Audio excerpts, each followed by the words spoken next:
Hello, welcome to Happy Reading with Darby G. I am going to show you now some of my favorite nonfiction books for the younger kids from like 3 and up. Now the reason I kind of start around 3 is because nonfiction is a little difficult for the youngest ones. So these are going to be targeted at like the preschool and a little bit up. And some of these are going to be great even past the 6-year-olds. But I have a separate video for 6 and up. Okay, I'm going to start with one of our cute little favorites, and we have a couple brand new ones that were just added. These are pocketbooks. These are $4.99, and they're just fun. You can use them later for stocking stuffers or Easter baskets or just little incentive gifts when they do something well. They're going to be like little fact files. Now, these are great for older kids too, but my kiddo has the bugs one. I can't find it because he uses it all the time, and he takes it with him when we go on hikes to find the stuff. So they're just kind of fun. So, as you probably have learned, we love flaps here at Usborne. Actually, I should totally start with the other one. Sorry, guys. Okay, so we have a Peek Inside series that is adorable. This is probably for our the youngest of our nonfiction, I would say. You're gonna have lots of little flaps, cute little peek-throughs. There's several books in this series. There is one on space and dinosaurs, nighttime. We have a brand new one on jungle, which I have in my it's in my toddler video if you wanted to see inside that. But these are super cute, not too heavy on facts. So if we're going to bump up a little bit, the Look Inside series, which is probably one of my favorite series because it's where my kiddo's at right now. The Look Inside Your Body is one of my favorites. But this one's the computers, because I wanted to just to show you that even at this age, they can start learning all about what's behind the scenes with computers and how they work, which is only going to benefit them later, because how prevalent are computers now in their own academics as well as the careers that are going to be before them. And I'm not going to lie, I don't know half this stuff. We do have one for older kids too, so it's called Lift the Flap, Computers and Coding. Similarly, we're going to keep on the flap train. We have a series called First Questions and Answers, and you might have seen in a previous video of mine, we have What Makes It Rain, as well as How Do Flowers Grow. This is our brand new release called How Do I See? And it's all about the senses. How do owls see in the dark with their huge eyes? Their eyes can let in light even when it looks dark to us. So they don't go super in depth with the explanations, which is perfect for the preschoolers because they have so many questions, right? But now you have the answers thanks to this book, and it's written in a way that's super simple. So every page is a different sense. Also, this is a hit series because these are also $4.99, which is amazing. These are going to be great for even kiddos that are starting to read, but or like beginning readers.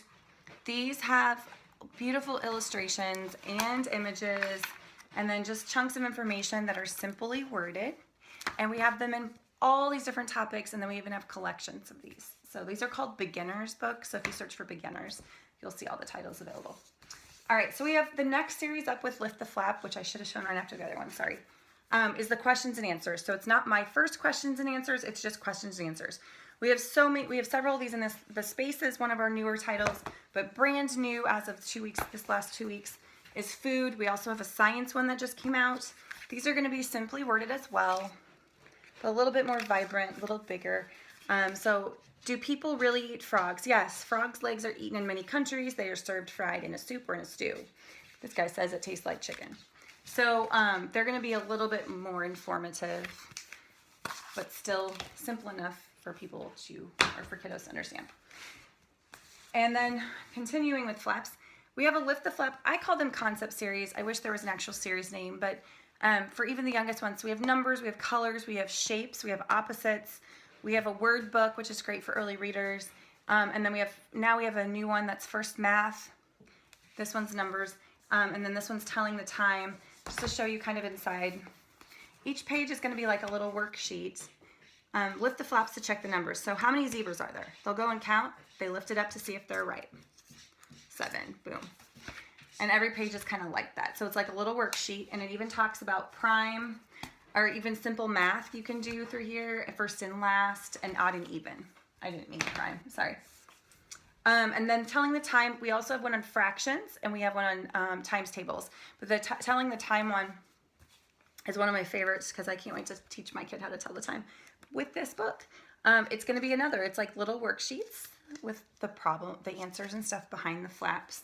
And at the end, it also has digital. At the end, there's a little clock you can make, so you can show even more. But these are, you just want to look for Lift the Flap and see if you can find the rest in that series. Then we have the Big Book series, which is a huge hit for kids from like 3 through 7. These are going to have large spreads that fold out, tons of information on each page.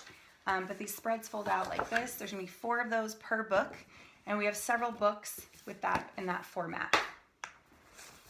And then lastly, one of our brand new releases I'm really excited about is an activity as well as nonfiction.